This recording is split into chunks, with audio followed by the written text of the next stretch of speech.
প্রিয় দর্শক, বুঝতে পেরেছেন কোথায় এসছি। জাস্ট গতকাল প্রাক্তন বিচারপতি অভিজিৎ গঙ্গোপাধ্যায় তার বাড়িতে। নমস্কার স্যার। বহুদিনের ইচ্ছে আপনার বাড়িতে আসার, আপনাকে একটু চাক্ষুষ করার। শুধু এজলাসের গল্প শুনেছি, লাইভ স্ট্রিমিং দেখেছি, কিন্তু কখনো এইভাবে দেখিনি। আমার খুব ভালো লাগছে আপনি সময় দিয়েছেন, আপনার কাছে আসতে পেরেছি।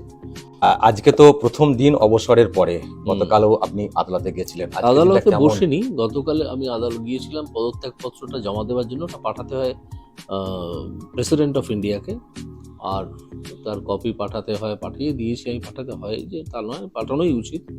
একটা আমাদের কনভেনশন তো আছে যে চিফ জাস্টিস অফ ইন্ডিয়া এবং chief justice of our Calcutta high court, এই দুজনকে পাঠিয়ে তারপর আর সামান্য কিছু বহু লোকজন আসছিলেন দেখা করতে, কোর্টের বহু মানুষ যারা আমাকে খুব ভালোবেসেছেন, তাদের সঙ্গে দেখা করে তারা এসেছিলেন আমার চেম্বারে, তারপর চলে এসেছে। আজকে হচ্ছে প্রথম দিন যে কোর্ট যেতে হয়। হ্যাঁ, আজকে কি খুব মিস করছেন? আমি একেবারেই মিস করছি না। এটা কেন যে করছি না, এটা আমার কাছেও একটা আশ্চর্য। কারণ দেখুন, ওখানে আমি 23 বছর প্র্যাকটিস করেছি, প্রায় 6 বছর জজের ভূমিকায় কাজ করেছি। তো আমার কিন্তু কোনো মন খারাপ লাগছে না। কেন যে এটা হচ্ছে, এটা আমিও ভাবছি কাল থেকে। না, হয়তো এই জন্য লাগছে না কারণ মনটা হয়তো ওদিকটা ভাববার মতো জায়গাতে নেই, এখন অন্য ভাবনা মনে কাজ করছে। নতুন পথ চালা আগামী কাল থেকে। যতই অন্য ভাবনা থাক, আমি তো নিজেকে চিনি খানিকটা, সবটা চিনি বলবো না, খানিকটা। এটা তো আমার খানিকটা আবেগতাড়িত হয়ে পড়া উচিত ছিল, কিন্তু বিশ্বাস করুন আমার না একটুও মন খারাপ লাগছে না। তাহলে কি কোর্টের ব্যাপারে কি মানে বীতশ্রদ্ধ ছিলেন? মানে ভালো লাগছিল না, যেটা চাইছিলেন হচ্ছিল না, সেই জন্য কি? না, কোর্টের বীতশ্রদ্ধ ছিলাম তা আমি বলবো না, বরং আমি বলবো যে আমি অত্যন্ত সৌভাগ্যবান যে আমি এরকম একটা ইন্ডিপেন্ডেন্ট জুডিশিয়ারিতে আমি কাজ করতে পেরেছি। অন্তত আমার কাছে কেউ কোনো প্রস্তাব নিয়ে আসেননি যে এই মামলাটা এভাবে শোনো, ওই মামলা সেভাবে অর্ডার দাও। আমার কাছে কেউ আসেননি, এবং আমি যা করেছি সেটা সম্বন্ধে সব বন্ধুরা, আমার জজের বন্ধুরা যারা, সবাই নিশ্চুপ, কেউ কোনো আলোচনাও করতেন না, এটা করা কথাও নয়। তো সেটা সবাই এই নিয়মটা মেনে চলতেন, এবং আমি সম্পূর্ণ স্বাধীনভাবে কাজ করতে পেরেছি। চিফ জাস্টিস আমাকে অনেক স্কোপ দিয়েছেন। বহুদিন ধরে আমি এডুকেশন বেঞ্চ নিয়েছি, এবং তার মধ্যে যা যা করার করেছি, কাজকর্ম এবং দুর্নীতির উদ্ঘাটন। আমার কিন্তু কাজ করে খুব খুব শান্তি পেয়েছি, খুব ভালো লেগেছে, এবং সত্যিই যে ইন্ডিয়ান জুডিশিয়ারি ইন্ডিপেন্ডেন্ট, তার সম্যক টেস্ট, সম্যক স্বাদ আমি পেয়েছি। আমি উনি আরো পরবর্তীকালে আসছি। এবার যেটা বলছি যে কালকে তো আপনি জয়েন করছেন বিজেপিতে, আপনি ঘোষণা করেই দিয়েছেন। কালকে কখন টাইমিংটা কি? বিকেলের দিকে 4:30 সাড়ে 4:30 পর বিজেপিতে জয়েন করছেন। কিন্তু একটা তো প্রশ্ন তৈরি হয়েছে যে আপনি ভোটে দাঁড়াচ্ছেন কিনা, কোনো কথা হলো? আর না, আমার সঙ্গে সে কথা এখনো কিছু হয়নি। আমাকে যেরকম কাজে বিজেপি যুক্ত করবে আমি সেই কাজই করব। যে কোনো কেন্দ্রে দাঁড়াতে বললেই দাঁড়াবেন, তাই তো? হ্যাঁ, যে কোনো কেন্দ্রে। আপনার নিজস্ব কোনো চয়েস নেই? না, আমার চয়েস কি থাকবে? আমাকে যদি ভোটে না দাঁড় করিয়ে অন্য কোনো কাজ দেওয়া হয়, সেটাও আমি করব। এখন একটা প্রশ্ন তৈরি হয়েছে যে আপনি যেভাবে কাজ করছিলেন, আপনার প্রতি সমর্থন দল মত নির্বিশেষে, বিশেষ করে যেটা অ্যান্টি টিএমসি সেকশন, সবাই আপনাকে সাপোর্ট করতেন। কিন্তু এখন যেহেতু আপনি বিজেপিতে যাচ্ছেন বলে দিয়েছেন, ফলে একটা অংশ আপনাকে নানাভাবে ব্যাখ্যা করার চেষ্টা করছে যে আপনি সাম্প্রদায়িক দলে কেন গেলেন, আপনাকে এত মানুষ ভালোবাসতেন, এইসব প্রশ্ন তোলা হচ্ছে। আপনি কেন বিজেপিতে চলে গেলেন? দেখুন, বিজেপিকে, প্রথম কথা হচ্ছে বিজেপিকে সাম্প্রদায়িক দল বলে দেওয়াটা সহজ, কিন্তু প্রমাণ করাটা মুশকিল। বিজেপি তো 2014 সাল থেকে ক্ষমতায় আছে। ভারতবর্ষে মুসলিমরা কি নেই? যথেষ্ট আছে। গুজরাটে তো প্রচুর মুসলিম, সেখানে বিজেপি কি করে ক্ষমতায় আসছে? সাম্প্রদায়িক দল না, ওসব বাজে কথা, একদল লোক ওসব প্রচার করে। আমার যেটা সবচেয়ে ভালো লেগেছে সেটা হচ্ছে শ্রীযুক্ত নরেন্দ্র মোদীর একটা স্লোগান, সবকো সাথ সবকা বিকাশ। তো সবকো সাথ সবকা বিকাশের মধ্যে প্রতিটা ভারতীয়ই পড়েন, প্রতিটা ভারতীয় নাগরিক পড়েন, এবং সেই কাজ বিজেপি করে চলেছে। বিজেপি তার পোল প্ল্যাঙ্কে যা ছিল নির্বাচনী কর্মসূচিতে, সেগুলো একের পর এক তারা তো যা বলেছিল তা করার চেষ্টা করছে, করেওছে খানিকটা। এই ঘটনা কিন্তু পোল প্ল্যাঙ্কের এই যে প্রতিশ্রুতিগুলো থাকে, এইগুলো কিন্তু অন্য কোনো দল এতটা মেনে চলে না, এতটা করেও না। ঠিক আছে, বিভিন্ন অজুহাত দেখিয়ে, এর আগে আমরা দেখেছি, বিভিন্ন অজুহাত দেখিয়ে সেখান থেকে পিছিয়ে আসে। তো সেদিক দিয়ে আমার মনে হচ্ছে বিজেপি দলটা অত্যন্ত ডিটারমিন্ড একটা দল, এবং আমি আশা করি যে এই দলে আমি কাজ করতে পারবো, মানুষের জন্য কাজ। অন্যগুলোকে ভরসা করতে পারলেন না, বাম কংগ্রেস? না, ভরসা করতে পারলাম না, একেবারেই পারলাম না। মানে ফিউচার নেই বলছেন নাকি, নাকি অন্য কোনো কারণে? ফিউচার নেই এত বড় কথা আমি বলবো না। মানুষ কখন কাকে বেছে নেন, যদি সঠিক ইলেকশন হয়, মানুষ কখন কাকে বেছে নেন সেটা আগে থেকে বলা যায় না। তো কিন্তু আপাতত যা দেখছি তাতে সিপিএম এর যে শক্তি ক্ষয় হয়েছে, সিপিআইএম এর তারা তো নিজেদের কি রক্ষা করতে পারছে না। তারা এই টাফ ইলেকশন কি করে লড়বে, আমি সেটাই ভাবি মাঝে মাঝে। আমি দেখছিলাম মোহাম্মদ সেলিম আপনার সম্পর্কেও একটা কথা বলেছেন যে যে উনি অবসর নিয়েছেন বিজেপি পার্টি করার জন্য। সেটা মোহাম্মদ সেলিম জানেন না ব্যাপারটা, বা বোঝেননি, বা এটা প্রচার করতে হবেই ওনাদের হয়তো পার্টি লাইন প্রচার করার জন্য। আমরা তো ওদেরকে ছোটবেলায় আলিমুদ্দিনের কাকাতুয়া বলতাম। আলিমুদ্দিনে যা বলে দেওয়া হলো সেটা সব কাকাতুয়ারা একই স্বরে আলিমুদ্দিনের কাকাতুয়ারা বলতে থাকে। তো সেইভাবে হয়তো বলেছেন সব চিন্তা ভাবনা করে যে হ্যাঁ আমি ভোটের রাজনীতিতে যোগ দেওয়ার জন্য পথ ছাড়লাম, এরকম। এটা ওনাদের ভিউ, এটার কোনো সত্যতা নেই, বাস্তবতাও নেই। আচ্ছা, আপনি পলিটিক্সে কেন জয়েন করতে যাচ্ছেন? আপনি তো একটা বিরাট একটা জায়গায় এসেছিলেন, মানে কাজের দিক দিয়ে, এখন দেখুন, 5 মাস বাকি ছিল। পলিটিক্সে জয়েন করার একটা বড় কারণ হচ্ছে যে যখন আমি ন্যায় বিচার করার চেষ্টা করছিলাম খুব কঠোর হাতে, তখন এই তৃণমূলের যে মুখপাত্ররা ছিলেন, অন্যান্য নেতারা ছিলেন, তারা আমাকে কম অপমানজনক মন্তব্য কিছু করেননি। যা যা করা উচিত নয় তাও করেছেন। আমি সেগুলো গ্রাহ্যের মধ্যে আনিনি, কারণ তাহলে আমার নিজের যে কাজটা আমি এগোচ্ছিলাম সেই কাজটা বিঘ্নিত হতো। তো তাদের আহ্বান যে মাঠে আসুন, দেখে নেব, বুঝবো আপনি কি করছেন। তো আমি মাঠে এসেছি, তাদের অনুপ্রেরণা বলা যেতে পারে একটা। দ্বিতীয় হচ্ছে যে দেখুন, আমি সত্যি আজকে তো প্রৌঢ়ত্বে পৌঁছেছি। আমি দেখেছি মানুষ অত্যন্ত অসহায়। আমাদের ভারতবর্ষের মানুষের কথাও বলতে গেলে বলতে হবেই, তারাও অসহায়। কিন্তু আমি যে রাজ্যে আছি, সে পশ্চিমবঙ্গের বহু মানুষ অত্যন্ত অসহায়। তারা আমার আদালতে এসে যাদের মামলা নেই, সেরকম বহু মানুষ আমার কাছে যেভাবে কান্নাকাটি করতেন, একটা উপায় খুঁজে দিতে বলতেন, আমি দিতামও। সেটা মানে আমার কাজের বাইরে গিয়েও সেটা দিতাম। তো তাতে এই অসহায় মানুষগুলোর পাশে দাঁড়াতে হবে এবং এইসব ম্লান মুখে তুলে দিতে হবে ভাষা। মানে সেই জন্য আমার মানে এটা বড় প্ল্যাটফর্মে না এলে হবে না, শুধু বিচারের চেয়ারে বসে থাকলে সবাইকে দেওয়া যাবে না। এটা আপনি ঠিক বলেছেন যে শুধু বিচারকের, শুধু একটা অংশকে, একটা ছোট অংশকে, একটা সব মানুষের কাছেই এটা পৌঁছে দিতে হবে যে তোমরা এতটা অসহায় বোধ করো না, আমরা আছি। একটা রাজনৈতিক দল আসে, তোমাদের অসহায়ত্ব ঘুচিয়ে দেওয়া হবে। কিন্তু পারবেন? আজকালকার যা পলিটিক্সের কথা শুনি, পারবেন? দেখুন, পারবো কি পারবো না এই ভেবে এলে পরে অনেকটা নেতিবাচক চিন্তা আমাকে গ্রাস করবে। আমি মনে করি পারবো। আমি মনে করি মানুষ নিজেই পারবে অনেকটা করতে, শুধু তাদেরকে রাস্তাটা দেখিয়ে দিতে হবে। কিন্তু এই যে গতকাল থেকেই, আগে থেকেই শুরু হয়ে গেছে আপনার বিরুদ্ধে নানান সব মন্তব্য করা, যা তা কথা বলা, প্রচুর তো শুনতে হবে আপনাকে। না, সহ্য করতে পারবেন? শুনতে হবে, আমি শুনবো। হ্যাঁ, সহ্য না করার কিছু নেই। আর আমি তো জানি একটা অসভ্য দল তৃণমূল, বেশিরভাগ সদস্যই তাদের অসভ্য। তারা অনেক আজে বাজে কথা বলবে, ঠিক আছে? তাদের লিড করবেন চূড়ান্ত অসভ্য একটি লোক, কল্যাণ ব্যানার্জি। তিনি করতে শুরু করেছেন, আমার ব্যক্তিগত জীবন নিয়ে প্রশ্ন তুলেছেন। আমিও তার সংসারের বা পরিবারের ব্যক্তিগত জিনিস নিয়ে প্রশ্ন তুলতে পারি, কিন্তু আমি তুলবো না। জানেন আপনি? হ্যাঁ, কেন জানবো না? আমি তো নিমন্ত্রণ খেয়ে এসেছি মশাই। আচ্ছা, মানে যে প্রশ্ন আপনার ক্ষেত্রে তোলা হয়েছে ওই প্রশ্ন ওদের ক্ষেত্রেও তোলা যায়, ওদের পরিবারের একদম ক্ষেত্রেও পরিষ্কার তোলা যায়। কিন্তু এই কল্যাণবাবুর ছেলে শীর্ষণ্য, আমার সঙ্গে খুব স্নেহের সম্পর্ক, কল্যাণবাবুর মেয়েরও খুব স্নেহের সম্পর্ক। তো তাদের ক্ষেত্রে এরকম ঘটনা ঘটেছিল কেন? কল্যাণবাবুকে আমি যদি আর জিজ্ঞেস করি এবং এইভাবে পয়েন্ট আউট করি, আমি করবো না, কখনো করবো না, কখনো করবো না। তো তাহলে তিনি কি উত্তর দেবেন? তিনি যে এত নিচে নামছেন এই কথা বলতে, বলছেন যে যাকে ছেড়ে দিন, ঠিক আছে, আমি আর এসব নিয়ে আমি চাই না। অত অসভ্যতার মধ্যে আমি ঢুকতে চাই না। কিন্তু আরেকটা বিষয় দেখছি যে আপনি কুণাল ঘোষকে বলছেন যে ওর লেখা খুব ভালো লেগেছে, অমত, কিন্তু তিনি তো এখনো আপনাকে ছাড়ছেন না, মানে যাতা বলতে এখনো তো বলে যাচ্ছেন। দেখুন কুণাল ঘোষ,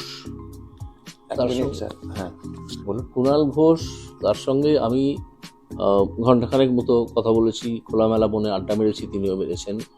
তার লেখা পড়েছি, লেখা তো ভালোই লেখেন, হাতের লেখা ভালো। আর কুণাল ঘোষ মুখপাত্র হিসেবে এই কথাগুলো বলেছেন। একটা টিভি ইন্টারভিউতে তিনি বলেওছিলেন যে মুখপাত্রদের কাজই হচ্ছে ভুল কাজগুলো, দলের ভুল কাজগুলোকেও সমর্থন করা, করে একটা তৈরি করা, সাপ্লাই করা বাজারে। তো সেরকম একটা চিন্তার কথা, সেরকম একটা মনোভাব আমি তার মধ্যে দেখেছি। তাছাড়াও আমার কথা বলে কিন্তু মানুষটার সঙ্গে ভালো লেগেছে। আমার তার সম্বন্ধে অনেক কালো দাগ দিয়ে দেওয়া হয় যে না মানুষটা ভালো নয়, অমুক তমুক, আমার কিন্তু তাকে খারাপ লাগেনি। কল্যাণ ব্যানার্জি আবার বলছেন যে যাতে কুণাল ঘোষ আপনার সম্বন্ধে বেশি না কিছু বলেন, সেই জন্য তাকে ম্যানেজ করার চেষ্টা হচ্ছে, কুণাল ভালো বলে। না না না, উনি তো, আমি কি ওনাকে বলতে আটকাতে পারবো? আমি তো বলতে আটকাতে পারবো না। আর একটা কথা, আপনি যাকে তালপাতার সেপাই বলছেন, তিনি তো চ্যালেঞ্জটা তো সে অর্থে অ্যাকসেপ্ট করলেন না গতকাল যা শুনলাম। তো আপনি তালপাতার সেপাই কেন বলছেন? আপনার কাছে খুব তুচ্ছ মনে হচ্ছে? কি তালপাতার সেপাই? আমাকে একজন বলেছিলেন, কি একটা নাম বলেছিলেন, আমি বলেছি আমি চিনি না, আমি তাকে চিনি না, দেখিনি কখনো। অভিষেক নাম বলেছিলেন, আপনি বলেছেন নামটি আমার সামনে করবেন না, ঠিক আছে? আমি এরকম কোনো নামের রাজনৈতিক নেতাকে আমি চিনি না।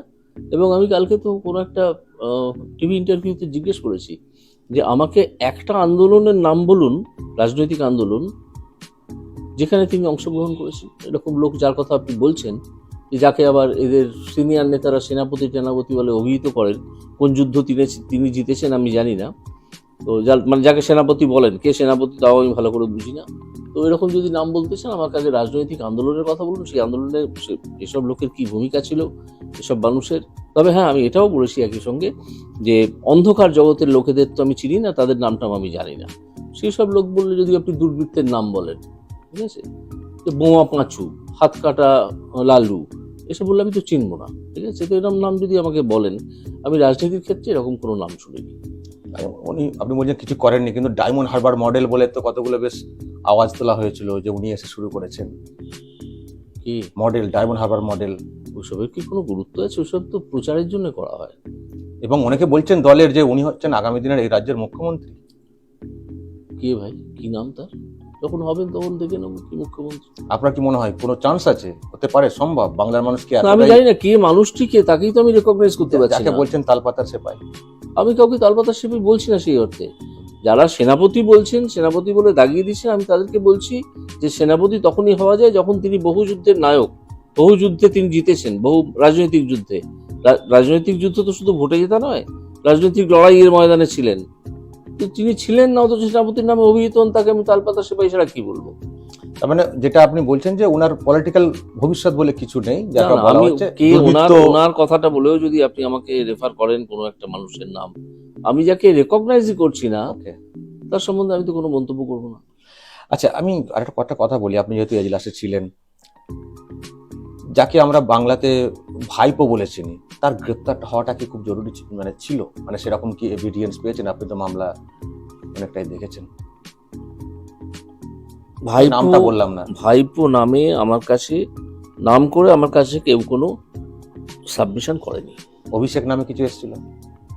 আমার মনে পড়ে না, হয়তো। আমি তো কত লোকের, কত ভালো মানুষ, খারাপ মানুষ, অনেকের নাম তো বিভিন্ন অর্ডারে আছে, তো এই নামটা আমার মনে পড়ে না যে আমি সেই নামটা উল্লেখ করে কোনো অর্ডার দিয়েছি বলে। কুন্তলের চিঠি বলে কোনো খবর এসেছিল? কুন্তলের চিঠি লেখা, ইডি এজেন্সির বিরুদ্ধে থানাতে অ্যাকশন নেওয়ার, আপনি একটা অর্ডার করেছিলেন, সিবিআই এনকোয়ারি অর্ডার। আমরা কেন মনে হয়েছিল যে সেক্ষেত্রে অভিষেক ব্যানার্জি বলে একজনকে ডেকে জেরা করা উচিত? কারণ তার রেফারেন্স দেওয়া হয়েছিল। আচ্ছা, কুন্তলবাবু নিজেই দিয়েছিলেন সেই রেফারেন্স। বোধহয় কুন্তলবাবু চাইছিলেন যে ওই রকম কি নাম ভদ্রলোকের, তিনি হয়তো জড়িয়ে যান। তো আমি সেটা করেছি, এবং তার বিরুদ্ধে তো উচ্চতর আদালতে গেছে, উচ্চতর আদালত তো কিছু কোনো করেনি। তো এরকম যার নাম করেছিলেন সেই চিঠিতে, যার কথা বলেছিলেন, এবং একটা এতে মিটিংয়ে বোধহয় সেরকম কিছু নাম উল্লেখ হয়েছিল। আমি সেটা লিখেছিলাম আমার অর্ডারে, যে তিনি যার নাম বলছেন তাকেও জিজ্ঞাসাবাদ করা দরকার। তার সম্পর্কে আরো যা সব শুনেছি, আপনার মনে হয় না যে তার গ্রেপ্তার হওয়াটা খুব দরকার ছিল? দেখুন, আমার মনে হয় যে কোনো দুর্বৃত্তেরই গ্রেপ্তার হওয়া এবং জিজ্ঞাসাবাদের মুখোমুখি হওয়া প্রয়োজন। তো কেউ যদি ক্রমাগত ছোটাছুটি করে এ কোর্ট ও কোর্ট সে কোর্ট গিয়ে থাকেন এবং সেখানে গিয়ে কান্নাকাটি করে থাকেন, তখন তো অনেক সময় দয়ালুও হয়। তো তারা তাকে খানিকটা আশ্বাস দিয়েছে যে না ঠিক আছে। অনেকেই দেন, অনেক দুর্বৃত্তই সেই আশ্বাস পায়। তো আরও কয়েকজন নতুন দুর্বৃত্ত সেই আশ্বাস পেলে তো আমার কিছু বলার নেই। তবে আমি মনে করি যে কোনো দুর্বৃত্তেরই যার বিরুদ্ধে সাবস্টেন্সিয়াল অভিযোগ আছে, যাদের নাম বিভিন্ন তদন্ত প্রক্রিয়ার মধ্যে এসে গেছে, তাদের গ্রেপ্তার করে হেফাজতে নিয়ে কঠোর প্রশ্ন করা দরকার, কঠোরভাবে প্রশ্ন করা দরকার। আচ্ছা, এক্ষেত্রে কি এজেন্সিগুলোর গাফিলতি লক্ষ্য করেছেন তাদের কাজে? হ্যাঁ, আমার প্রথমে মনে হয়েছিল যে এজেন্সিগুলো খুব গাফিলতি, ওদের খুব স্লো চলছে, কারণ ওদের লোকবল খুবই কম। কিন্তু করতে করতে আমি বুঝতে পারি যে তারা তলে তলে নীরবে অনেক কাজ করছে, অনেক কাজ করেছে। আর এটা তো বিরাট চক্র, একজন তো করেনি, একটা একেবারে সংগঠিত অপরাধ, সংগঠন তৈরি করে একটা সংগঠন ছিল, তার মাধ্যমেই অপরাধগুলো ধরেছে। তাদেরকে প্রত্যেককে জিজ্ঞাসাবাদ করতে হবে, তাদেরকে থেকে অনেক তথ্য জোগাড় করতে হবে, করে তারপরে যারা আসল অপরাধী বা খানিকটা অপরাধের সঙ্গে যুক্ত যারা, তাদেরকে তাদের বিরুদ্ধে চার্জ ফ্রেম করে করতে হবে, বিচার শুরু করতে হবে। তো অনেকের এগেনস্টে তো চার্জশিট জমা পড়ে গেছে। আপনি মনে হয় এটাও বলেছিলেন না যে এজেন্সির ব্যাপারে তাদেরও সম্পত্তি দেখবো কারো কারো ক্ষেত্রে, কারণ আপনার মনে কিরকম প্রশ্ন তৈরি হয়েছিল যে কেউ কেউ আন্ডারস্ট্যান্ডিং করছেন টাকা পয়সার বিনিময়ে? হ্যাঁ, মনের প্রশ্ন তৈরি হয়েছিল।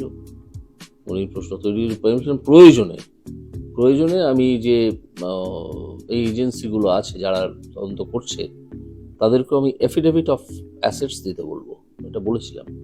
কিন্তু সেটা আমি আলটিমেটলি করিনি, কারণ আমি তখন আস্তে আস্তে বুঝতে শিখেছি বিভিন্ন সাবমিশনের মধ্যে দিয়ে তারা যখন সাবমিশন করতো এবং আমাকে দেখাতো, বিভিন্ন রিপোর্ট ফাইল করতো, যে তারা কিন্তু অতি সংগোপনে অনেক কাজ করছে, একেবারে করছে না তা নয়, বেশ কাজ করছে। স্যার, আরেকটা বিষয়, আমরা সাধারণ মানুষ, আমরা যখন কোর্টে কখনো যাই, আমরা দেখি আমরা ডেট পাই না, আমাদের ডেট পেতে গেলে সমস্যা লাগে। কিন্তু আমি দেখি কিছু কিছু ক্ষেত্রে হঠাৎ ঘটলো, সুপ্রিম কোর্টের সঙ্গে সঙ্গে ডেট হয়ে গেল, হিয়ারিং হয়ে গেল, অর্ডার হয়ে গেল। এগুলো কি করে হয় বলুন? এটা হয়, যে অভিযোগটা করা হয়, যিনি অভিযোগ করেন গিয়ে, তার অভিযোগের গুরুত্বটা সেই বিচারপতি বিচার করেন যে কত অভিযোগের গুরুত্ব কতটা। যদি দেখা যায় যে অভিযোগের গুরুত্বটা মারাত্মক এবং সেটা সেই মুহূর্তে হস্তক্ষেপ না করলে সেটায় যিনি অভিযোগ করছেন তিনি একটু বিপদে পড়তে পারেন, সেক্ষেত্রে কোর্ট হস্তক্ষেপ ইমিডিয়েটলি করে। কিন্তু কারো কারো ক্ষেত্রে বেশি দেখি, মানে আমরা ওর থেকে গুরুত্বপূর্ণ বিষয় বলতে যাই হয় না, এখানে কোথাও কি লিঙ্ক চ্যানেল এটা কি কাজ হয়? আমার মনে হয়নি। এবং আমি ভারতীয় জুডিশিয়ারিকে অত্যন্ত কৃতজ্ঞতার সঙ্গে আমার সব হৃদয়ের থেকে আমি তাদেরকে অভিনন্দন জানাবো যে ভারতের জুডিশিয়ারি একটা অসাধারণ কাজ করে।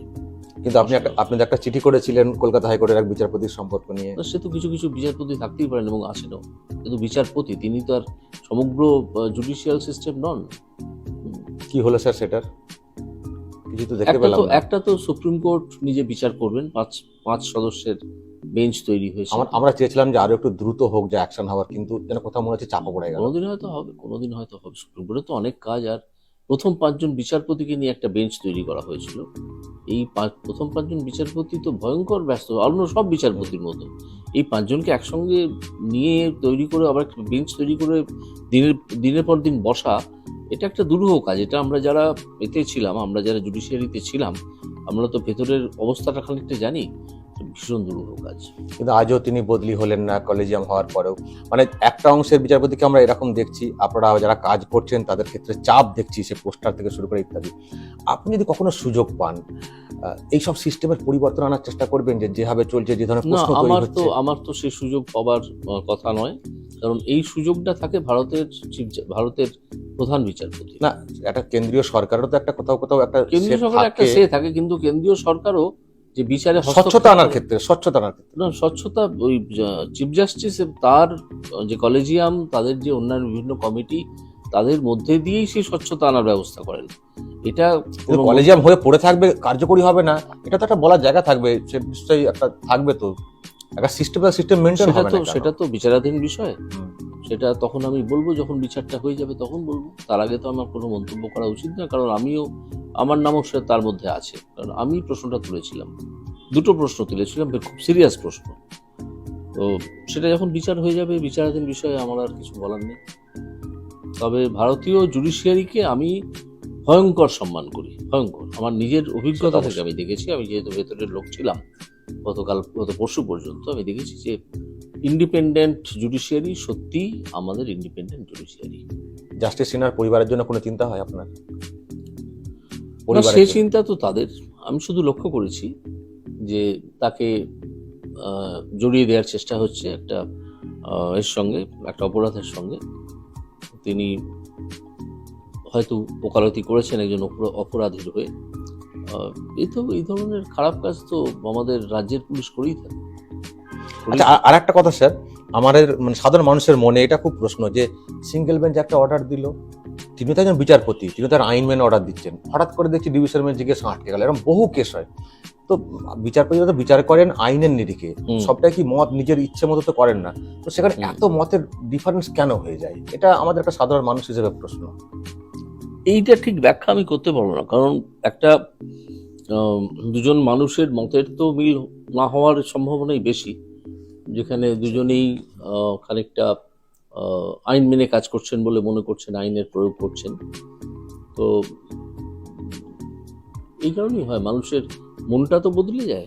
আমি একটা মন নিয়ে একটা বিচার করলাম, আবার যখন ডিভিশন বেঞ্চে গেল তখন দুজন মানুষ তাদের মন দিয়ে ব্যাপারটাকে দেখলেন, সেই জন্য বদলে যায়। তবে এটার মধ্যে কোনো দুর্নীতি আছে কি নেই সেটা আমি, না, বিচারটা তো হবে আইনকে মাথায় রেখে, তো নয় যে মন গড়া, একদম একটা সিস্টেম মেশিনের মতো। তো হ্যাঁ, আইনকে মাথায় রেখে অনেক সময় একটা বৃহত্তর ব্যাখ্যা শোনার জন্যে অ্যাপিল কোর্ট ওই অর্ডারটাকে, যে অর্ডারটার বিরুদ্ধে অ্যাপিল হলো, সেটাকে স্টে করে বৃহত্তর ব্যাখ্যার জন্যে সময় দেন দুপক্ষকে। যদি তারপর দেখেন যে না, এটার বৃহত্তর ব্যাখ্যাতেও এই সিঙ্গেল বেঞ্চের অর্ডারটাকে সেটাসাইড করা যাচ্ছে না বা ইন্টারফেয়ার করা যাচ্ছে না, তখন করেন না। আবার অনেক সময় তাদের যখন মনে হয় করেন, তারা করলেন। তারপর কেউ কোনো একজন অ্যাগ্রিভড পার্টি সুপ্রিম কোর্টে গেল, সুপ্রিম কোর্ট বলে দিল যে না সিঙ্গেল বেঞ্চ যা বলেছিল সেটাই ঠিক আছে, ডিভিশন বেঞ্চের অর্ডার সেটাসাইড করে দিল। এটা ওকে স্যার, এটা একটা। কিন্তু আর একটা কথা স্যার সামনে এসছে যে আপনি নাকি বিচারপতির চেয়ারে বসেই পলিটিক্সের সঙ্গে যুক্ত, মানে যোগাযোগ রেখে চলছিলেন, এবং সেই অবস্থাতেই নাকি আপনি অর্ডার দিয়েছেন, এবং সেগুলোকে নিয়ে নাকি আবার হায়ার কোর্টে বলা হচ্ছে সেগুলোকে ক্যান্সেল করার জন্য। তালপাতার সেপাই কিন্তু বলেছেন। কে তালপাতার সেপাই, কে মোপাতার সেপাই, আমি এই নিয়ে কোনো মাথা ঘামাতেই রাজি নই। ঠিক আছে, এগুলো যদি করুন না, এটা যদি মনে করেন, প্রমাণ করতে পারেন, দেখাতে পারেন যে আমি কোনো রাজনৈতিক মতাবলম্বী হয়ে আমি সেই দিয়েছি, কিন্তু ওটা তো কেউ একটা এই কথাটা বলছেন না যে দুর্নীতি হয়েছে কি হয়নি, এটা বলুন না। যে দুর্নীতি হয়েছে কি হয়নি সেটা ওই আমার যে অর্ডারগুলো সেখান থেকে কি দেখা যাচ্ছে, এবং সেই অর্ডারের সময় যে ডকুমেন্টগুলো দেখে আমি অর্ডার দিয়েছিলাম সেখান থেকে কি দেখা যাচ্ছে, দুর্নীতি হয়েছে কি হয়নি। এখন কেউ যদি বলেন বড় লয়ার চেঁচাবেন, উনি বলছেন যে সব নাকি স্টে হয়ে গেছে ইত্যাদি। 80% মিথ্যে কথা। 99% স্টে হয়নি। সুপ্রিম কোর্ট হস্তক্ষেপ প্রাথমিকভাবে করে শুনে তারপর সেটাকে খারিজ করে দিয়েছে অ্যাপিলগুলোকে। এটা সম্পূর্ণ মিথ্যে কথা রটানো হচ্ছে। ওনার মিথ্যে কথা, এইসব কল্যাণ ম্যাজিস্ট্রেট মিথ্যে কথায় অত্যন্ত পারদর্শী, অসভ্যতাতেও অত্যন্ত পারদর্শী। তো এদের বিরুদ্ধে আমি অসভ্যতা করব না, কারণ ওই স্তরে আমি নামতে পারি না। আমি কল্যাণ বন্দ্যোপাধ্যায়ের ছোটবেলার শিক্ষা দীক্ষা কোন পরিবার, এই সম্বন্ধে আমি কালকে একটা মন্তব্য করেছি, এবং সেই মন্তব্য আমি আবার করছি যে তার বোধহয় বেড়ে ওঠার মধ্যে, মানে ছোট থেকে বড় মধ্যে হয়তো কোনো বড় ফাঁকি ছিল, যে কারণে তিনি ভদ্রতা সভ্যতা জানেন না, শেখেননি। আচ্ছা, আপনি এত সব দুর্নীতির কথা বলছেন, তৃণমূল দলটা এরকম বলছেন, কিন্তু তার সুপ্রিমোকে আপনি কেন সার্টিফিকেট দিচ্ছেন? উনি ভালো কেন বলছেন? উনি তো মাথা দলটা। না, সার্টিফিকেট তো সেই অর্থে দিচ্ছি না। আমি বলেছি যে বিরোধী রাজনীতি তিনি যখন করছিলেন তখন দেখা যাচ্ছিল একমাত্র প্রকৃত বিরোধিতা তিনিই করছিলেন। তিনি তো তারপর তৃণমূল কংগ্রেস তৈরি করার পর তো তার সঙ্গে যারা আজকে যারা তার পুরনো সৈনিক তারা তার সঙ্গে ছিল, তিনি বিরোধিতা করছিলেন। আর এই তৃণমূল তৈরি করার আগেও তিনি একই কাজ করেছেন, একই রকম বিরোধিতা। যেখানে যখন তিনি কংগ্রেসে ছিলেন, কংগ্রেসের অন্যান্য নেতারা এই বিরোধিতা করেননি সিপিআইএম এর, তখন তো সিপিআইএম এর সংগঠন, এবং সিপিআইএম একটা ভয়ঙ্কর পার্টি, ভয়ঙ্কর দল। তো তিনি তো মারা যাওয়ার মতো অবস্থায় পৌঁছে গিয়েছিলেন। এই যে বিরোধী রাজনীতি করতে তিনি করেছিলেন, সাহস দেখিয়েছিলেন, সেটাকে আমি কুর্নিশ জানিয়েছি। এখন তার যে অবস্থান, এই যে চোরেদেরকে মানে কার্যত পাশে থাকছেন, যে বালু কি করেছে, তারপরে এই কেষ্ট কি করেছে, এরপরেও তাকে কি করে ভালো, আমি মনে করি না ভালো, ওই অর্থে আমি প্রশাসক হিসেবে তো ভালো বলেছি। প্রশাসক হিসেবে আমি তাকে শূন্য দেবো, শূন্য। তো কারণ এই পরিমাণ দুর্নীতি প্রশাসন একটা সরকার চালাতে গিয়ে এটা এর আগে দেখা যায়নি, আর পশ্চিমবঙ্গে নতুন। আপনি একটা কথা বলেছিলেন যে ঢাকি সমেত বিসর্জন দেব, ঢাকিটা কে? ঢাকি সমেত বলতে আমি ওই এর তখন যিনি চেয়ারম্যান ছিলেন বোধহয় প্রাথমিক শিক্ষা সংসদের, মানিক না, তখন বোধহয় নতুন চেয়ারম্যান এসে গেছেন, তারা এমন একটা সাবমিশন করছিলেন যে সেটা অত্যন্ত বিরক্তিকর, মিথ্যে বিরক্তিকর সাবমিশন, সেটা ধরা পড়ে যাচ্ছিল। তখন আমি কথাটা বলেছিলাম যে আমি কিন্তু ঢাকি সমেত বিসর্জন দিয়ে দেবো, অর্থাৎ ওই এটাকে কমিটিটাকে সুপারসিড করে দেবো। আর ধেড়ে ইঁদুর? হ্যাঁ, ধেড়ে ইঁদুর তো থাকেই। সেটা কি ওর মধ্যেই না আরো উপর দিকে ভেবেছিলেন? ওর মধ্যে থাকতে হতে পারে, আরো উপরে থাকতে পারে, সে তার তদন্ত চলছে, তদন্তে নিশ্চয়ই কিছু খুঁজে পাওয়া যাবে। আচ্ছা, আপনি কি আগে বাম রাজনীতি করতেন? এটা কোনোদিন করিনি।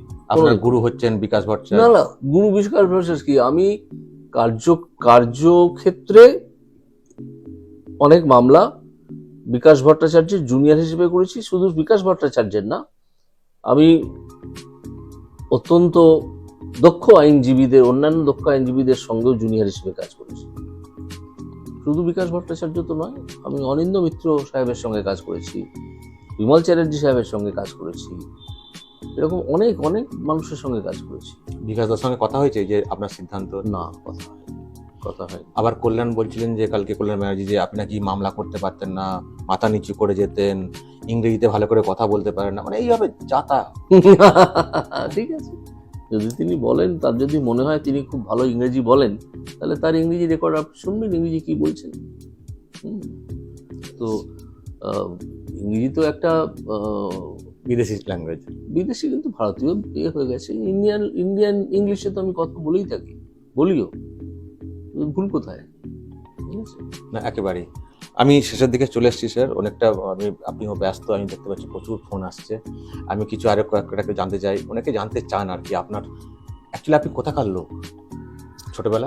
আমরা আমাদের পরিবার হাওড়া জেলায় ডোমজুড়ের কাছে একটি গ্রাম, সেই গ্রামের লোক। মনে আছে গ্রামের নামটা? হ্যাঁ, কেন থাকবে না, যাই এখনো। বলুন। সেই গ্রামের নাম যোধগিরি লক্ষণপুর। এটা বললে লোকে সহজে চেনে, কারণ লক্ষণপুর একটা বড় গ্রাম। আচ্ছা, যোধগিরি বললে চট করে একটু মানে, ও যোধগিরি লক্ষণপুর, যোধগিরি বললি বলে ও যোধগিরির সঙ্গে লক্ষণপুর, কারণ ওই পঞ্চায়েতটা ওই রকম, যোধগিরি লক্ষণপুর। ওইখানকার লোক আমরা, হাওড়া জেলার।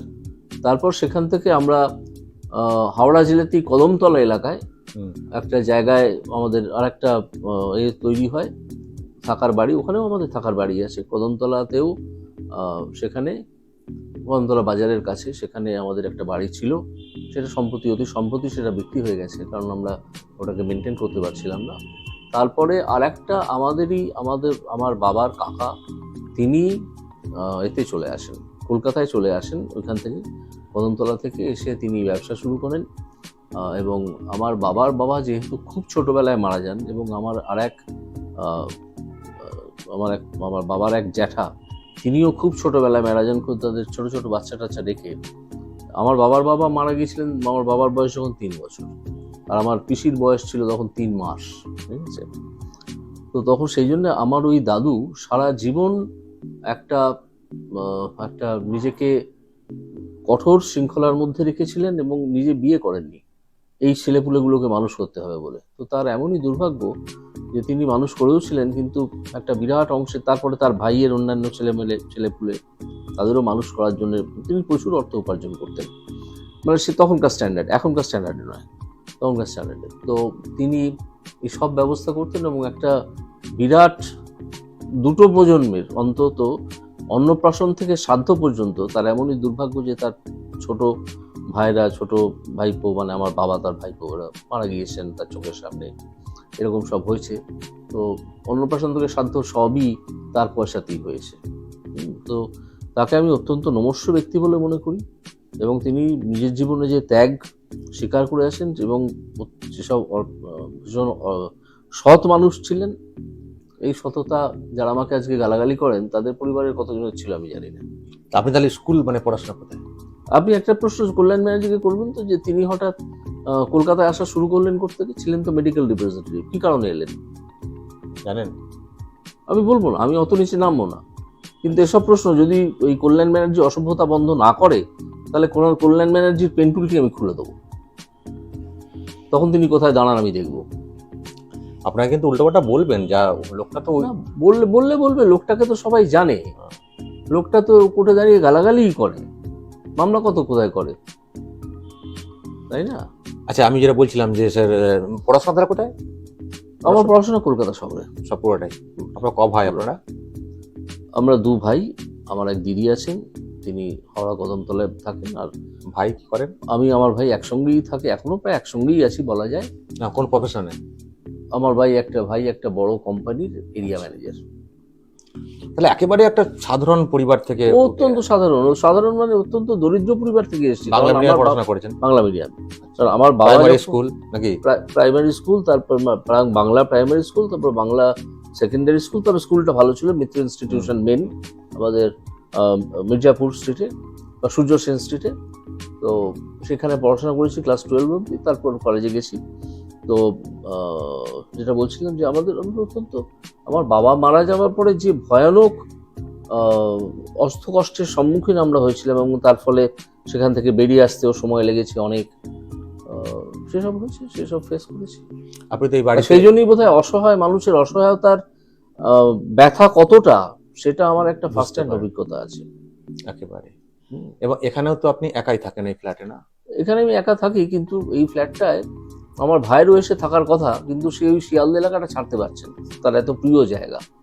আমারও খুব প্রিয় জায়গা ছিল, আমি তো 56 বছর বয়স অব্দি শিয়ালদাতেই ছিলাম, আজকে আমার বয়স 61, এই তো 5 বছর হলো এই ফ্ল্যাটে এসেছি। মনে থাকতেন? ওখানেই থাকতাম, তো শিয়ালদাতেই থাকতাম, আমাদের আদি বাড়ি শিয়ালদা। মানে যে পড়াশোনা কি ওখান থেকে করেছেন? শিয়ালদাতে করছি, শিয়ালদাতে ওখানে হাঁটা চলা, হ্যাঁ, খেলা, হ্যাঁ, গলিতে খেলা, হাঁটা চলা, পাড়ার বন্ধু, সব। কি খেলতে ভালোবাসতেন? আমি ফুটবল খেলতে খুব ভালোবাসতাম। কোন লেভেল, মানে স্কুল লেভেলে খেলেছেন? না, স্কুল লেভেলে তো খেলেইছি।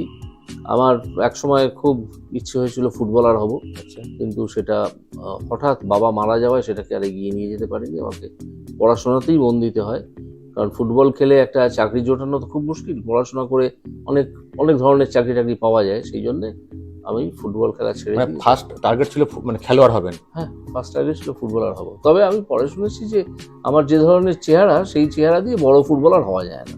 আপনি কলকাতা মাঠের কোন ক্লাবের সমর্থক ছিলেন? এই যে আছে, আমি মোহনবাগানের সমর্থক ছিলাম। মোহনবাগানের। তো মাঠে যেতেন না এই খেলাধুলা দেখতে? হ্যাঁ, মাঠে যেতাম। 1 টাকা 10 পয়সার একটা টিকিটের লাইনে কোনোদিন দাঁড়াতাম, কোনোদিন 60 পয়সার টিকিটের লাইনে দাঁড়াতাম, পুলিশের ঘোড়ার তাড়া খেতাম খুব। এখনো দেখেন ফুটবল খেলা? এখন দেখি ইংলিশ প্রিমিয়ার লিগ দেখি, দেখেন? ভারতীয় ফুটবল আর দেখি না। কার ভালো লাগে এখন বেস্ট প্লেয়ার আপনার? অবশ্যই মেসি। ওই দেশের সাপোর্টার নাকি বিশ্বকাপে? আর্জেন্টিনা? হ্যাঁ, আর্জেন্টিনার সাপোর্টার। সিনেমা দেখেন নাকি? প্রচুর সিনেমা দেখি, সিনেমা এলেই সিনেমা দেখে ফেলি, বাংলা সিনেমা, হিন্দি সিনেমা তো বাংলা সিনেমা দেখেন? হ্যাঁ, কেন দেখবো না? কি ধরনের সিনেমা দেখেন? এই তো সেদিন আমি হুব্বা দেখে এলাম, হুব্বা? ব্রাত্য বসুর তৈরি। হ্যাঁ, খুব ভালো লাগলো। কথা হয়েছে নাকি বার্তার সঙ্গে তারপরে? না, আমার সঙ্গে তো ওনার পরিচয় মানে খুব অল্প, কথা হয়নি, কিন্তু আমার এক কমন ফ্রেন্ডের মাধ্যমে হয়তো ব্রাত্য বসু শুনেছেন যে আমার খুব ভালো লেগেছে। আমার দ্বিতীয়বার যাওয়ার ইচ্ছা ছিল, কিন্তু সময় করে উঠতে পারলাম না। আমার 2-3বার ছবিটা দেখার মতো, অসাধারণ। এই হুব্বা শ্যামলকে নিয়ে প্রথম লেখাটা লেখেন সুপ্রতিম সরকার, যিনি এখন ওই দক্ষিণবঙ্গ বোধহয় ওই এলাকাটার দায়িত্বে দেখছেন, ওই সন্দেশখালী। সুপ্রতিম সরকার অত্যন্ত পড়াশোনা করালো, এডিজি দক্ষিণবঙ্গ। হ্যাঁ, এরা তো যারা আইপিএস, তারা তো অত্যন্ত পড়াশোনা করা দক্ষ লোক হন, তো সেই জন্যই তাদের ভয়ঙ্কর বুদ্ধিও হয়, কিন্তু তাদেরকে ব্যবহার করে না ঠিক মতো।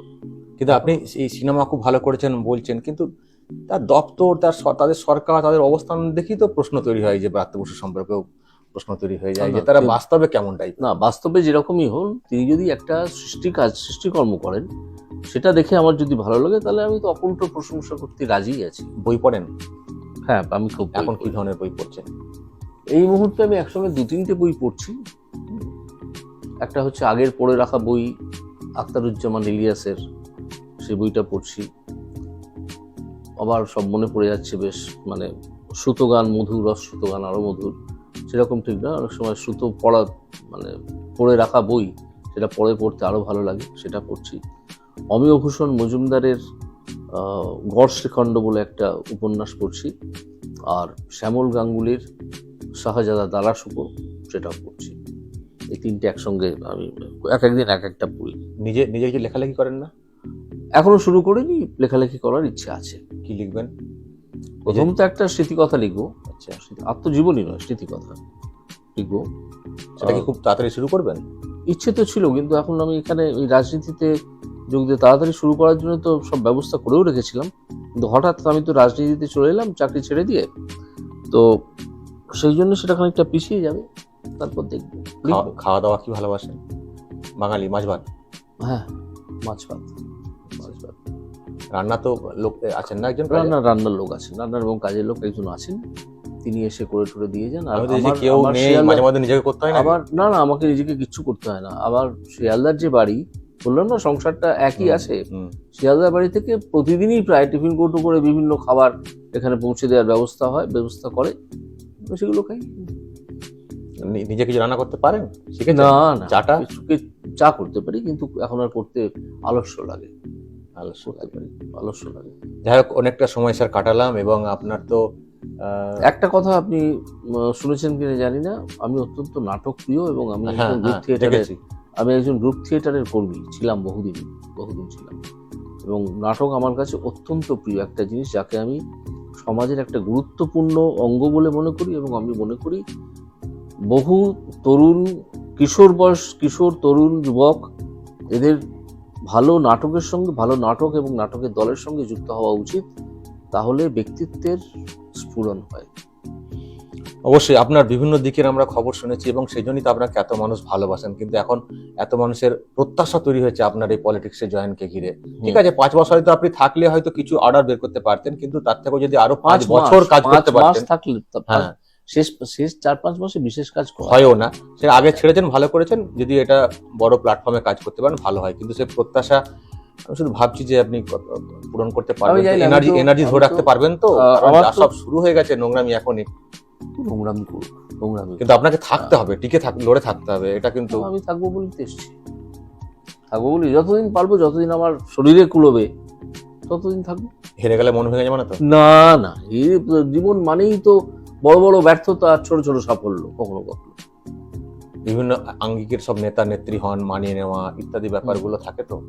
তো মানিয়ে নেওয়ার চেষ্টা তো আপনার, মানে আপনার বললেন লাইফে এত ওঠাপড়া হয়েছে, এগুলো কোনো ব্যাপার নয়, তাই তো? না, এগুলো তো আমি দেখে এসেছি, জীবনের ওঠা পড়া, ভেসে যাওয়া, এসব আমি দেখে এসেছি। এগুলো আমাকে আর ছুঁয়ে যায় না।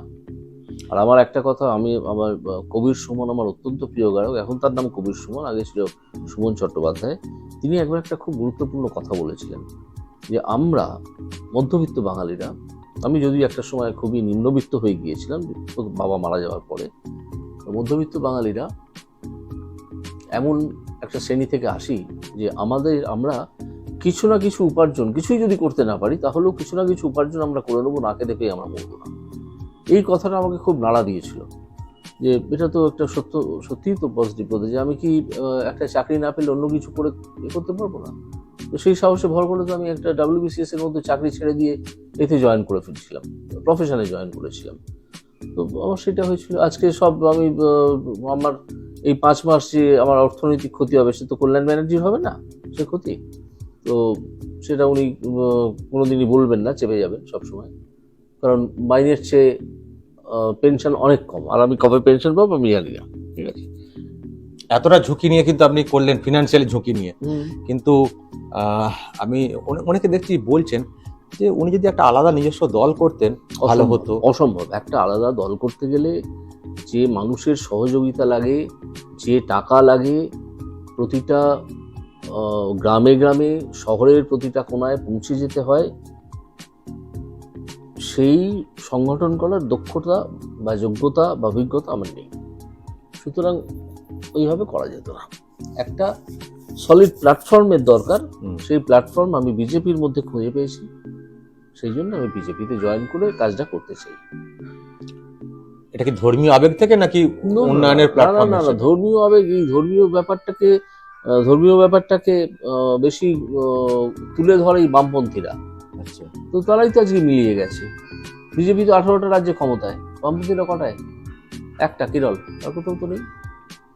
এই ধর্মীয় আর ওই একটা এই দল এই বলে ছাপ মেরে তো লাভ নেই। মানুষ তাদেরকে বেছে নিচ্ছেন, ঠিক আছে? তো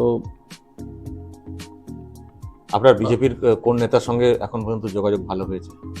2-3 জনের সঙ্গে যোগাযোগ হয়েছে, ভালো মন্দ কিছু নয়, 3 জনের সঙ্গে যোগাযোগ হয়েছে। শুভেন্দুর সঙ্গে যোগাযোগ নিশ্চয়ই আছে? হ্যাঁ, শুভেন্দু হয়েছে, অধিকারীর যোগাযোগ সঙ্গে হয়েছে আছে। নিশ্চয়ই। তারপরে আমাদের রাজ্য সভাপতি সুকান্ত বাবু, তার সঙ্গে হয়েছে। তারপর দিল্লির অমিত মালব্যর সঙ্গে হয়েছে। এরকম কিছু কিছু নেতার সঙ্গে হয়েছে। শুভেন্দুর সঙ্গে স্টেজ শেয়ার করতে কোনো অস্বস্তি ফিল হবে না তো? কারণ না, ওনাকে কেন? নিয়ে নারদ নিয়ে লোকজন বলেন। বলতে দিন। নারদটা কোনো দুর্নীতি? না, নারদ চক্রান্ত। ওটা কোনো স্টিং অপারেশনই নয়। ওটা স্টিং অপারেশন নয়। স্টিং অপারেশনটা ফেয়ারলি করতে হয়। এটা উদ্দেশ্য প্রণোদিতভাবে একজনকে ব্যবহার করে, ম্যাথু স্যামুয়েল না কি নাম ভদ্রলোকে, তাকে ব্যবহার করে একটা ব্যবসায়ী গোষ্ঠী কোনো তালপাতার সেপাইয়ের সঙ্গে সম্পর্কিত। তিনি তালপাতার সেপাই তখন একটু রাজনীতিতে দাঁড়াতে চাইছিলেন হয়তো, তো তিনি এই চক্রান্তটা করেন। চক্রান্ত নিয়ে যদি খোঁজতল্লাশ হয় তাহলে এটাই উঠে আসবে। আজকে অ্যালকেমিস্টের তো এই নিয়ে মঙ্গল রায়কে জিজ্ঞাসাবাদ করেছে ইডি, সেদিনই তো গিয়েছিল, গত 7 দিন আর 10 দিন আগে। ওকে, আবার এদিকে আমি অনেকগুলো কথা খাপছাড়া হয়ে যাচ্ছে, হয়তো অনেকে বলছেন যে আপনি হচ্ছেন আমাদের বাংলার আগামী দিনের মুখ্যমন্ত্রী। না, এসব নিয়ে আমি একদম ভাবতে চাই না। আমি কোনো পদ প্রাপ্তি, কোনো উদ্দেশ্য, আরো বড় জায়গায় যাওয়ার, এসব নিয়ে আমি একেবারেই রাজনীতিতে জয়েন করিনি। এটা দয়া করে আপনার শ্রোতাদের বলবেন এটা বিশ্বাস করতে। আমি এসেছি, আমার একটা আবেগ আছে বাংলাকে ঘিরে। বাংলা যেভাবে ক্রমশ অন্ধকারে তলিয়ে যাচ্ছে, সেখান থেকে বাংলাকে উদ্ধার আমাদের বাঙালিদেরই করতে হবে। এবং সেই জন্যে আমি বলবো যে ভদ্র সংস্কৃতি সম্পন্ন বাঙালি যারা রাজনীতির সঙ্গে সংস্রব রাখেন না, তাদেরকে বলবো অন্তত ওই কণ্ঠস্বরটা ছাড়তে। হাল ছেড়ো না বন্ধু, বরং কণ্ঠ ছাড়ো জোরে। তাহলে তাদের সঙ্গে আমার সেই কবি সুমনের গান নাকি? হ্যাঁ, কবি সুমনের অনেক গান উদ্ধৃতি দেওয়া যায়, যেমন রবীন্দ্রনাথের উদ্ধৃতি দেওয়া যায়। ওকে, আর একটা কথা, সেটা হচ্ছে যে আরামবাগে কখনো গিয়েছিলেন নাকি? আরামবাগে একবার আমি গিয়েছি। আমার এক বন্ধুর একটা দোকান আছে, আমার সঙ্গে কলেজে পড়তো। আচ্ছা, সেই বন্ধু একজন মুসলিম। সে আমার বাড়িতে খাটে বসে এসে আড্ডা মারতো। আমার বন্ধুটাকে, তার নাম হচ্ছে মীর আব্দুল মালেক। তার ডাকনাম হচ্ছে গণেশ। ডাকনাম গণেশ? হ্যাঁ, ডাকনাম গণেশ। তার ভাই, তার ডাকনাম কার্তিক। আমি তো চিনি না, দেখি খোঁজ করতে হবে, গিয়ে খোঁজ করবেন। আরামবাগে যাবেন আর কখনো? হ্যাঁ, নিশ্চয়ই যাবো, কেন যাবো? আমার বাড়িতে যাবেন? হ্যাঁ, যেতে পারি। আমার কোথাও যেতে বা মানুষের সঙ্গে মিশতে একেবারেই কোনো দ্বিধা করি না। থ্যাংক ইউ, মিশতেই ভালোবাসি। অসংখ্য ধন্যবাদ। অনেকটা সময় দিয়েছেন, দর্শক শুনলেন, প্রাক্তন বিচারপতি অভিজিৎ গঙ্গোপাধ্যায় অনেকটা সময় দিলেন আরামবাগ টিভিতে। অনেক কথা জানা হলো, অনেক অজানা কথা যেগুলো হয়তো অন্যান্য মিডিয়াতে জানতে পারেননি। ব্যক্তিগত অনেক বিষয় জানলাম। এখন আমরা দেখতে চাই যে আগামী দিনে তার এই যে পথ চলা শুরু হচ্ছে আগামীকাল থেকে, সেটা কতটা মসৃণ হয়, কতটা কাঁটা বিছানো হয়, এবং সেটাকে পেরিয়ে কতটা দূরে পৌঁছাতে পারেন। এবং যারা প্রত্যাশা করছেন যে বাংলার একটা এই সিস্টেমের পরিবর্তন ঘটাতে, তার একটা আগামী দিনে ভালো ভূমিকা থাকবে, সফল হবেন। দেখা যাক সেটা কতটা কি করতে পারেন। দর্শক যদি কিছু বলার থাকে এইসব নিয়ে অবশ্যই বলবেন, কমেন্ট বক্সে নজর রাখবেন। আরামবাগ। নমস্কার।